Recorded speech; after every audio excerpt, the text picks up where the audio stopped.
When I first started my practice, I had a clinical entity. I did not have a business. I had a clinical entity because that's how I was trained. All of this psychoanalytic training said to me, when clients come in and, they forgot their checkbook or whatever it is, you have to explore it and talk to them about it.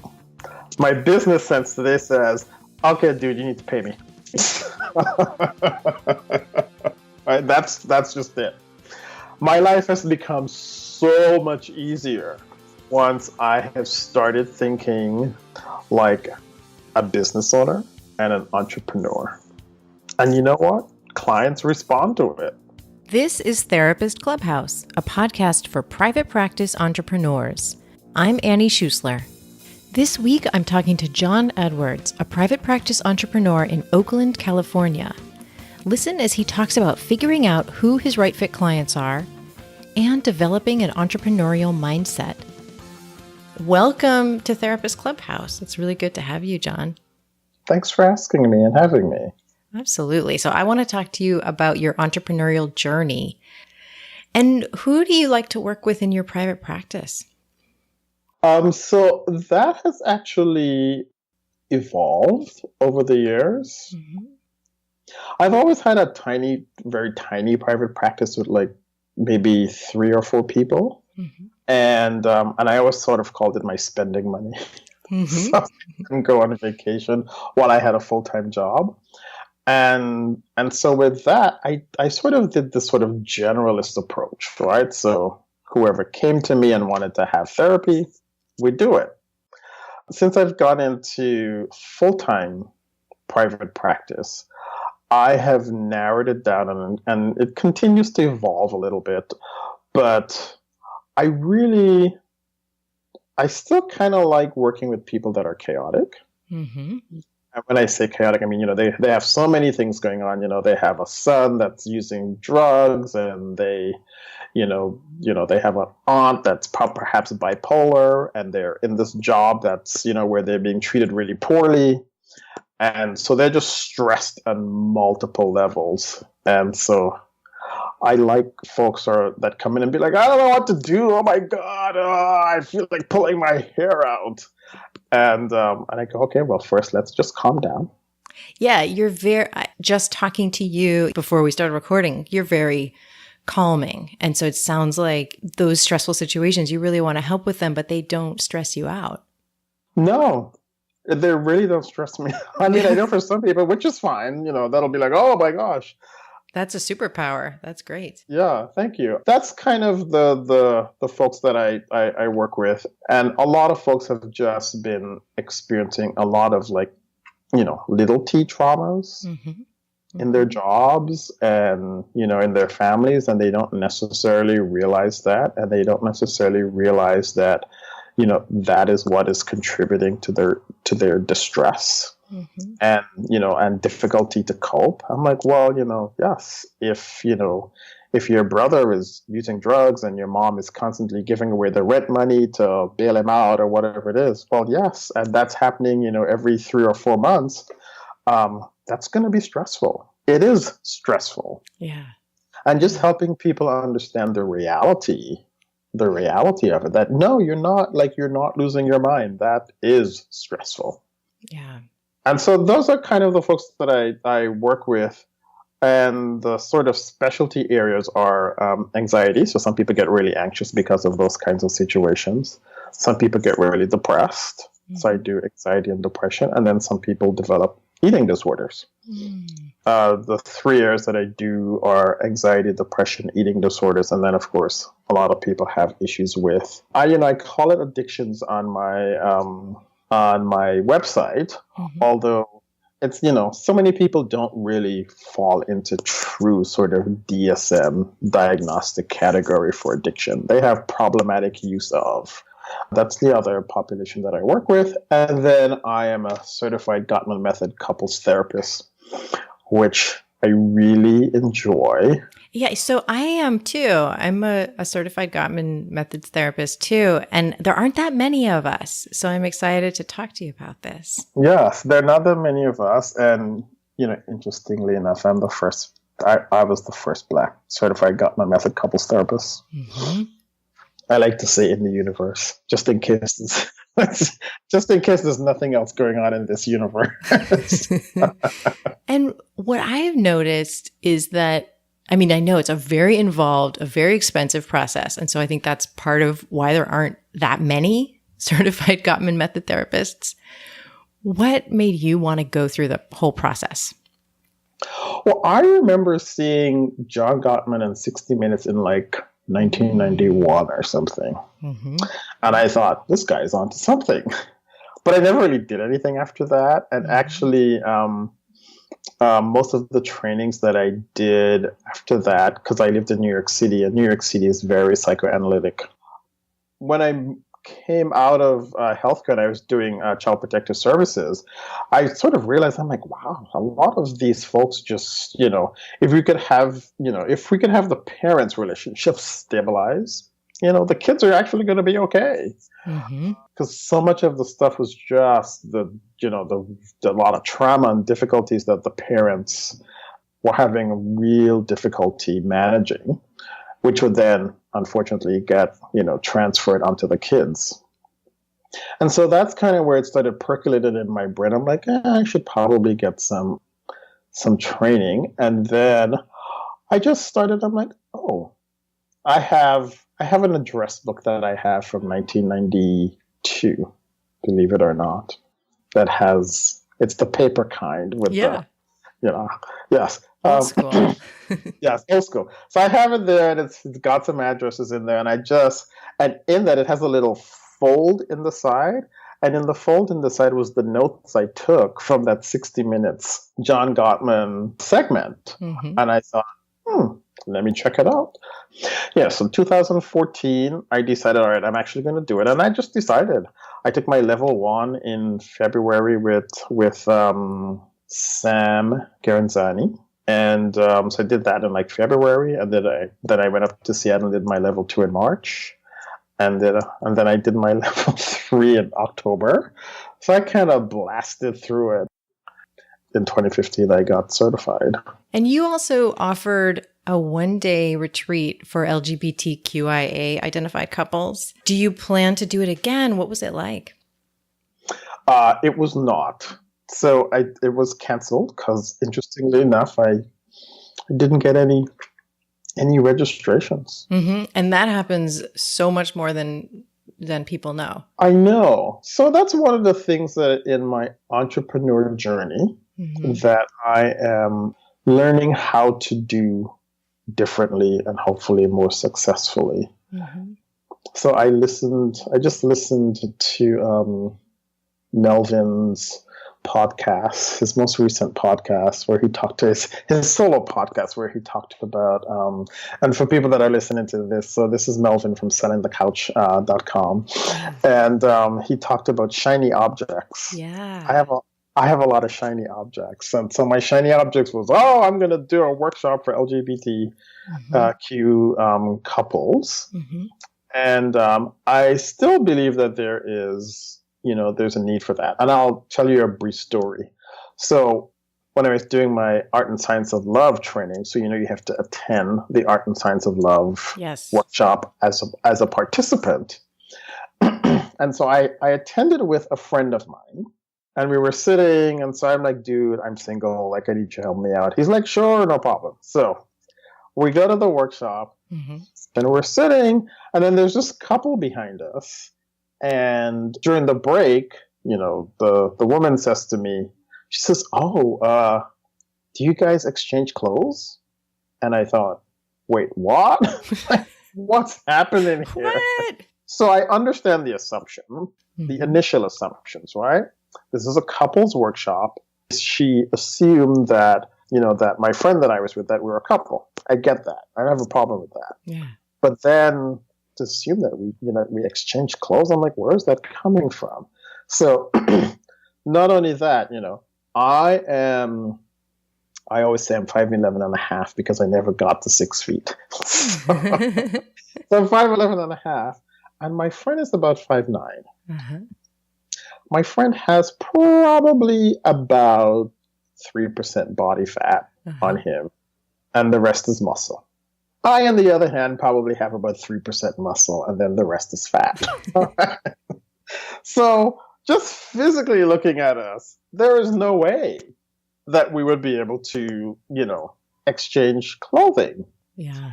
That's what prompted me. And I've also, when I've gone to, so that was a direct experience. And then the other, I've just sort of observed when I've gone to, because sometimes I rove at the Art and Science of Love workshops in Seattle. Helping out on roving means when you're at the Art and Science of Love workshop that you're a certified Gottman therapist that sort of goes around and helps couples become unstuck from exercises as they're in the workshop. And I've observed, the heterosexual couples are there, they're holding hands, they're kissing. Usually first day, by day 2, it's gotten a little more challenging. Yeah. So people are not as affectionate. But I noticed, and I observed that the LGBT couples are usually max probably holding hands, but there's this sort of reservation, self-censorship. And as a gay man, I also know that, right? So there's this self-censorship because you don't want to offend, or you don't want to offend A, and then you don't want to get beat up B, or maybe it's the other way around. But either way, there's self-censorship going on. And so I thought, wouldn't it be a great idea where people could just come to a workshop and just relax and put all of their attention on getting the material, which I think is fantastic, from the workshop, and just not have to worry. And if they want to, if they've had a really in-depth conversation about an issue and they feel connected, that, and they just, they want to kiss each other, that they should be able to do that and not have to worry, did someone see them? Did someone sort of, somebody making faces, all the things that, can happen, either real or imagined. Yes. Yes. And so that's one of the reasons why I wanted to do that. Yeah, I attended with my wife. And even though I can't think of, it was a long time ago. So even though I can't remember anything negative that happened, I just know that feeling of having just a little bit of reservation, just a little bit less safety, and holding back just a little more. So I think that's so valuable. And I also wonder, if you decided that you still wanted to do it again, just one thing I notice with workshops is that sometimes they have to be offered a number of times for people to say, oh, yes, I want to do that next time. And then have that momentum build. But yeah, like you said, there's so many things to focus on. Yes. And there is a way, which I think I'm learning, and as I'm talking to you, and I'm thinking I should probably write this down so I can sort of codify it for others. I think there is a way to sort of, because unlike other workshops, the Gottman workshops, they're done. So you don't have to prepare materials, you don't have to create the material. It's already there. Yeah. It's, and, once you've read it once, you basically, you have to reread it and just, kind of relearn it again. But you're not sort of creating, so to speak, fresh content over and over. But there is a way to sort of figure out how to market. I just had a very dear friend of mine ask me if I could talk to a relative of his. And he says, well, the relative needs to talk to you. And so I texted him back and I said, well, he may need to talk to me, but does he want to talk to me? This is two very different things. And so even though I think we as therapists can think, well, this would be really good for people, people may not think it's really good for them. And I think it's that path of finding folks who want what we have.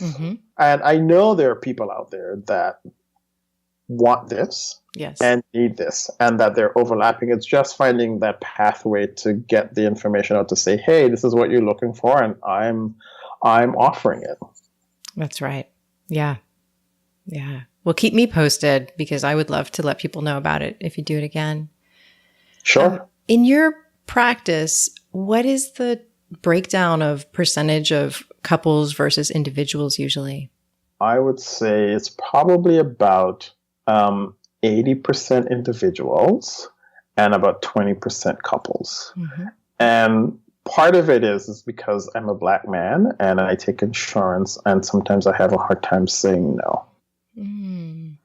And so I get a lot of people calling me to come because, I take their Anthem Blue Cross or whatever it is. And so, that's kind of how it pops out. I have some couples right now, and actually one of the things that also tends to happen with my practice is that I start seeing someone individually, Mm-hmm. and then they go, "Hey, so can I bring my partner in so that we can have some couple sessions?" And that's the other way that it happens. I see people individually, and then they bring their partners in, and then we have couples, which I know for some people feels controversial. That, seeing one person individually and then seeing the couple and stuff like that. But life is just not that black and white. Right. Because when if you're a person of color, if you're a gay man and you're black and people want to go see a gay black therapist, there's not that many, even in the Bay Area. That's what I wanted to just ask you about is, do you find, you were saying it's hard to say no, and I'm wondering what it's like for you if someone wants to work with you in particular because of your experiences, your identities, and that they feel safe with you. Is it really hard to find someone to refer them to if you were to say no? Yes, it is really it's really next to impossible. Mm-hmm. It's very, very challenging. And I also get people that say, no, I don't want to go to anybody else. Yeah. I want to come to you. Mm-hmm. And a lot of that is, it's so interesting because where I get my medical care, they also refer people to me. Mm-hmm. And, they have a particular way of providing medical care. And so the clients that I often get referred from them have this very special relationship with their medical provider. So when their medical provider says, hey, call John, and then they call me, they're not really wanting to see anybody else because they're thinking, well, basically, if my medical provider says, go see John, and if there was anybody else out there, they would have said, hey, here's John, here's Mark, here is, Susie, here's Mary. But they're like, John. And so they come and they say, I only want to see you. Yeah. So it is challenging. It's something, it's another shiny object that popped into my mind that, I should create some kind of list or something. But part of the challenge is, I think, if folks were coming to me that want to or are able to pay privately, there would be more opportunity. Mm-hmm. But I also tend to see folks that are, as examples, somebody that's working at Dollar Tree. Mm-hmm. And so, they just, they're making, whatever, $16 an hour, whatever it is. And in the Bay Area, for people listening from other places thinking, that's not that bad. In the Bay Area, that's really bad because the cost of living is extreme. Yeah. Yes. And, I have clients that are living with 4 and 5 people, and they're each paying, $900 a month to live with 3 other people. Yeah. And so, and even my relatives, every now and again, something will happen on the property that I live in, and I'll go on Facebook and I'm like, and then they'll write, just move. And so then I have to, I take screenshots of apartment rentals and I post them like, see, it's $2,900 for a 1-bedroom apartment. Yeah. It's not like, it's not like I can just move. Right. No. Yeah. No, it's really different here. Yeah.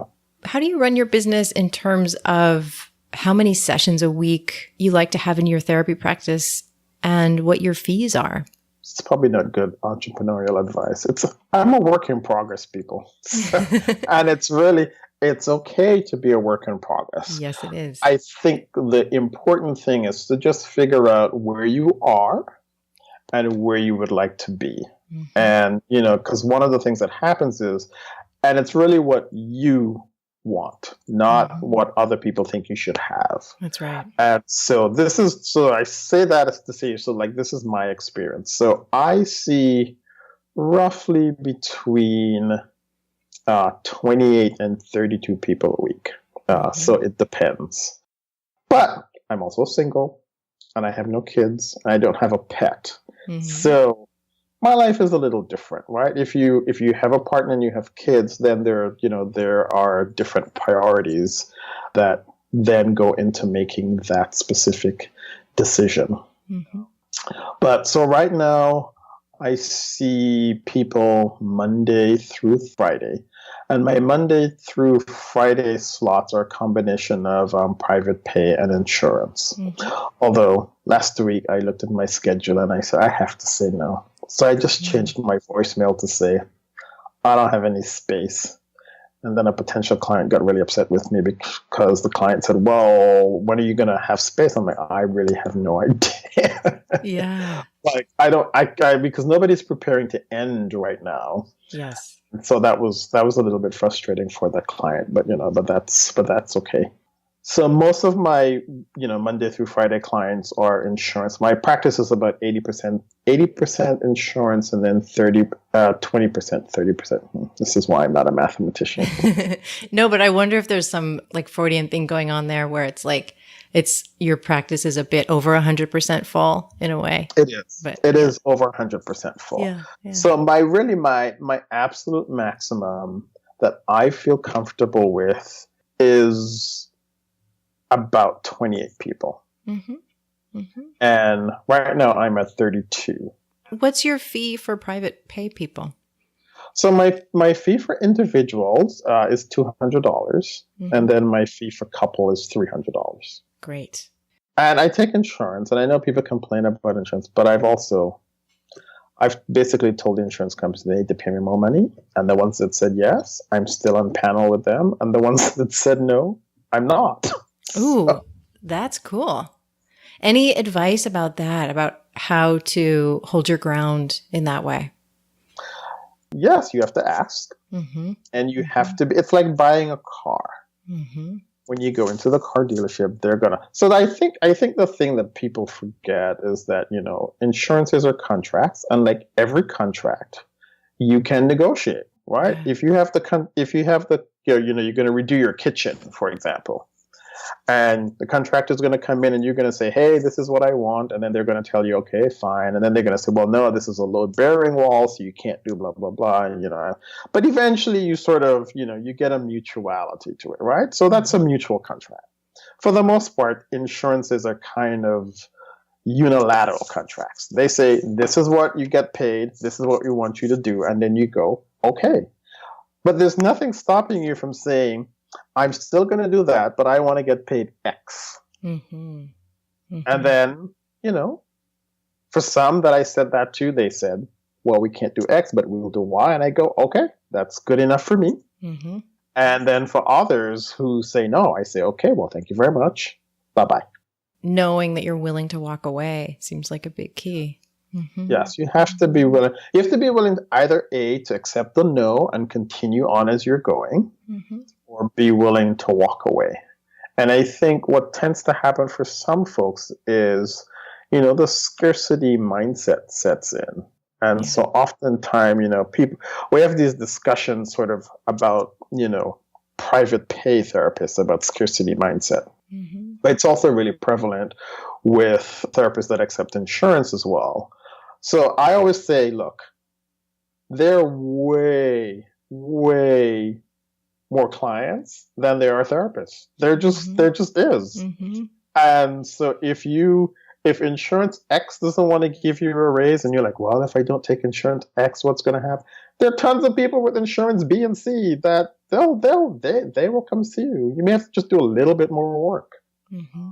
But you have to get out of the mindset that, oh, well, if I don't, then somehow my practice is going to suffer and, and all of this kind of stuff and a little bit of the excessive responsibility too, right? So it's like, oh, but I've been seeing Mary for, a year and a half now and she's doing really well and we're making progress. And so if I stop taking, her insurance, what's going to happen to Mary?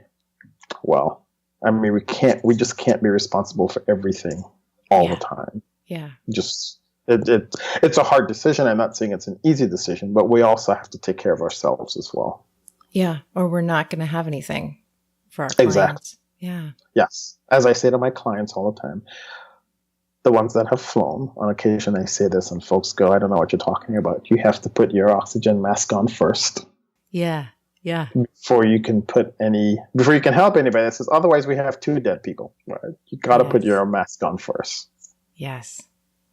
John, what would you, if you were to time travel back to the beginning of your private practice, let's say when you went full-time private practice, what advice would you have for the John of that time? I would say really learn about business practices. When I first started my practice, I had a clinical entity. I did not have a business. I had a clinical entity because that's how I was trained. All of this psychoanalytic training said to me, when clients come in and, they forgot their checkbook or whatever it is, you have to explore it and talk to them about it. My business sense today says, okay, dude, you need to pay me. Yeah. Right? That's just it. Yeah. My life has become so much easier once I have started thinking like a business owner and an entrepreneur. And you know what? Clients respond to it. Yeah. They just do. And I wish I had a clearer idea of, my ideal client, who my ideal client was. I knew I enjoyed sort of working with people that just had a lot going on. The part that I was missing was the part of people who have a lot going on and were like really eager to do something like that. Yeah. There are a lot of people that have a lot of stuff going on and they're just not interested in doing anything about it. And that's okay. Yeah. Right? It's kind of like back to that. They may need to, but do they want to? Exactly. Yeah. Exactly. So the people that I work with, which is always fascinating to me when I put a lot of energy into my no-show policy back then. It didn't really work that well because people would still no-show and would still have these, analytic conversations with them. And now I really don't have. Like I was looking at my policies. Oh my God, I need to update my policy for 2018. My current no-show policy is, 4 hours or more is fine. And you would think, people would think, oh my God, well, you must be getting cancellations left, right, and center. And I don't. Every single person for the last 3 weeks has shown up.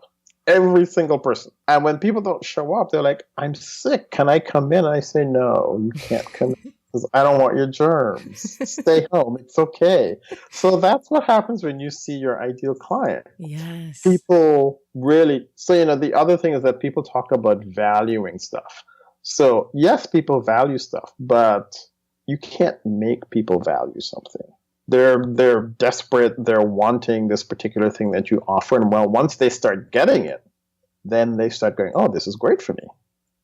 So I'm going to show up. It's really hard to get somebody to value something before. It's just like, I love the opera. So going to the opera. If you go to the opera and you go to the performance, it's really hard to value the performance before it's over. People start singing, and then you go, oh, wow, he's amazing. This person is, and so as you go through the process, you then start to build in the value. Then it becomes repetitive, right? So the next time for me, oh, Michael Fabiano is singing. Ooh, gotta make sure I get that performance in, right? Because now I've had that experience, and that's kind of what happens when it's your right fit client. Yes, when it's your right fit client, and I think that those are the kinds of business things that don't really get in therapy school, whether you're MFT, psychologist, social worker, counselor, whatever it is. We don't really get those kinds of preparations in school. Everything becomes about the clinical. Yeah. And I think it really puts us at a disadvantage for having successful practices. Because the thing is, the client that's having a difficult time with me, because we're not the right fit, doesn't mean there isn't a therapist out there that's a right fit for that client. Yeah. And so rather than me spending, 6 sessions sort of trying to work something out with somebody that we're not really the good fit for, they could be seeing somebody else who's an excellent fit for them and then getting the help that they want and need. That's a really good point, John, that I don't think we ever talked about that when I was in school because we were so focused on, working through the transference. And it's such an important point. Yeah. Yeah. We're not the best fits for everybody. And really, it's really okay. Yes. And will you join me for a listener question? Will you help me tackle a question that came in? Sure. Listener question. Okay, so this person says, I work with couples and struggle to think of where to go to speak to that market. Additionally, it seems like people are more shy, understandably, to talk about relationships with someone they don't know. Any thoughts on where to find the couples?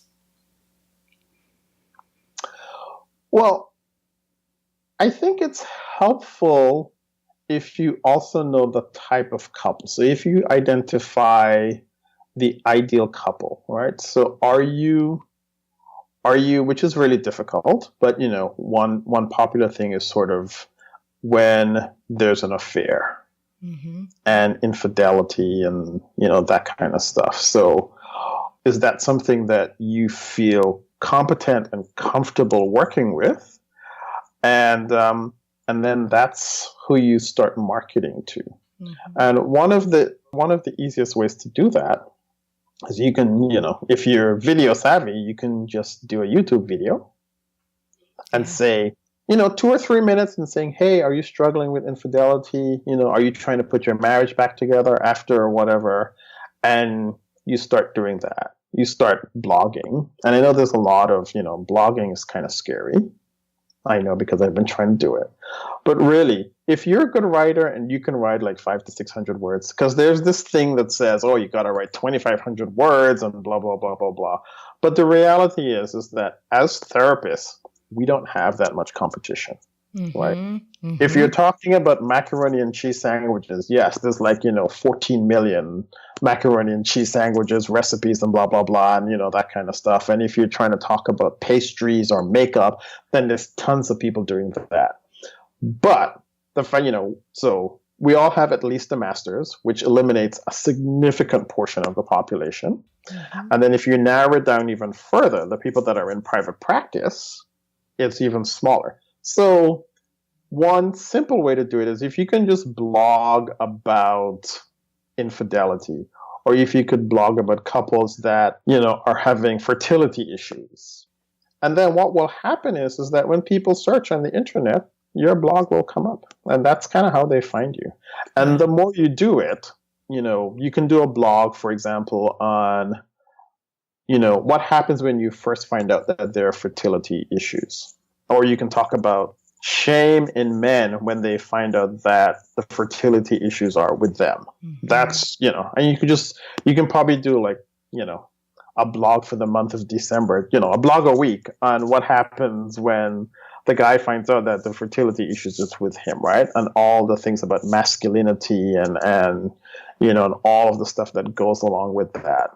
You can write, I'm sure you can write 500 words or do a video, and that's it. And you build that up, and then people start to find you. Because most people search, 60%, I think, or 70%, I forget the percentage, of people find a therapist by looking online. And the more specific you can be in your marketing and in your blog is the better off, because somebody that searches for, why do people cheat versus somebody that searches for help for repairing marriage after cheating, that person is much more interested in actually getting help because of the specificity of their question. So if you have in your blog something that says, we talk about SEO, which is a whole different thing, but if we talk about SEO and your blog has, here are 5 points to consider when repairing your marriage after infidelity or after you've discovered cheating, and somebody types up help for repairing marriage after you find out about an affair, those two things are going to come pretty close together. And the person is going to get to your blog. They're going to read them. They're going to be like, oh, Annie seems to know what she's talking about here. Let me call her up and, make a conversation and find out what's going on. So that's kind of how you do it in the online world. The other thing that you can do is you can make up a simple postcard or a very simple letter. And the two places that we know people go and people struggle with is you can send it to psychiatrists, right? Because most psychiatrists do not do couples therapy. Yeah. And so you can just send your postcard and you start building relationships with the psychiatrists in your community, saying, hey, not, hey, send me clients, being, hey, my name is John. I have a practice. I specialize in couples counseling. I'm going to be doing a free webinar in a month on blah, blah, blah. Or I'm going to be doing a free talk you can find. I just discovered this thing called Peerspace, where you can find really inexpensive. Some places like $30 an hour, $50 an hour. So you can rent a space for $100 an hour and do a free talk. Mm-hmm. And yes, you have to give out the $100. But, if your couple's fee is $200 a session, all you need is one session, you've already made back your $100. Right? But if you do that and you start building relationships that way, send those postcards out to your neighborhood psychiatrists, the OBGYNs, and just say, hey, this is me. I understand that this is an issue. You can send a little newsletter and say, hey, can you give this out to your clients? Just something like that, and you start to build relationships because people like to know that you're offering them something. Yes. Versus taking away. Taking away will put you right at the bottom of their to-do list, and giving them something will put you right at the top. Yes, exactly. And it really doesn't have to be anything fancy. If you just say, hey, my name is John Edwards, I'm a couples therapist, and, here's a one-page sheet that you can give to your clients that may be struggling after finding out an affair. Mm-hmm. And you have your contact information there. That's it. That's perfect. It's so much better than a bland letter that's just saying, I would like your referrals and this is my experience. Giving something that they are actually going to want to hand to clients means it's also not going to end up in the recycle bin. Right. That's wonderful. And I think too, the other thing I really want to highlight that you said is that you're focusing on particular people. You're not trying to find couples, right? You're focusing on very specific people who are just like the people who you're working with now and looking at, well, where would a couple like the one I'm working with now find me? And what are the issues exactly that they came in to work on? And I can write about those things. I can talk about those things. I can be known for those things. Yes. Mm-hmm. And, the fear kind of steps in. The fear can step in. Yeah. But as we tell our anxious clients, you got to face it. Mm-hmm. Mm-hmm. Just give it a whirl and see what happens. In June of this year, I did a sort of not a version. I did the plan was to do the 6 hour of the 7 principles for making marriage work workshop. That was just going to be a day, and I was going to do that in San Francisco, and I did it again. I still didn't get any registrations. Now, the fear would be, don't do that ever again. Mm. I'm like, I know that there are people that need this. Why? Because, I talk to my friends, and they tell me about their friends. So I know that people need this, and it's just a matter of just keep, plugging along and not having the fear, or when you hear that so-and-so's workshop had 70 people and I didn't get one. It's very tempting to be like, wow, what's wrong with me? Oh my gosh, what am I not doing? How come they're doing that? But it's you're on your journey. You're on your journey, and we don't always know. They probably didn't run their first workshop. They didn't start with 70. So yeah. Right. Yeah. And John, what is the best place for therapists to find you and throw compliments at you? My website is westcoastpsychotherapy.com. And if you just type in my name, well, it's best if you type in my name this way, John R. Edwards, LCSW. Mm-hmm. So if you type in John Edwards, you're going to get that guy that ran for president. Yeah, that's right. And I jokingly say, that's not my baby. I swear that's not my baby. Um, yeah, so John R. Edwards, LCSW. That brings up my website and also on Facebook.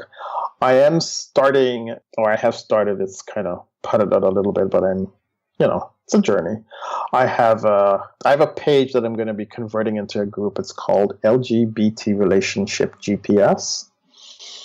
And so I'm going to be focusing some more energy into that and sort of helping support LGBTQ folks have loving and stable relationships because, even though we can now marry in the US, we could do this a long time in Canada, but even though we can do it, the tide is still, especially currently, the tide is still sort of against LGBT folk, and so I think I think it would be useful to have some support and some, there's just something about sort of being like, okay, we're not the only ones that are having this problem, and you could chat and just talk about stuff and you don't have people saying to you, do you wear the same clothes? Thank you so much, John. I really Thank you for appreciate having me. I like to talk, so I appreciate the opportunity to chat. Here's an idea to try. Idea to try. Last week, I gave you a question to chew on. I asked you to picture yourself 6 months from now and ask yourself, what will I wish I had started working on now? All right, got that? Take a few minutes to think about it. Now, schedule time each week, even if it's just an hour a week, to start working on those things that you just identified. Yeah, I know it's hard to step away from your urgent day-to-day tasks, but when you work on these things for your future self, you absolutely know you're working on the things that will move your business forward. So give it a try. Thanks so much for listening. Want to do something that will really help you grow your practice in the next 30 days? Go to the show notes for this episode at coachingwithannie.com/podcast and start my free 30-day challenge, 30 Days to a Stronger Referral Network. I get feedback every single week from therapists who are doing this challenge, telling me that it's really helping them bring in clients. So go to coachingwithannie.com/podcast, look for this episode, and grab that free challenge for yourself. Okay, I'll see you next week.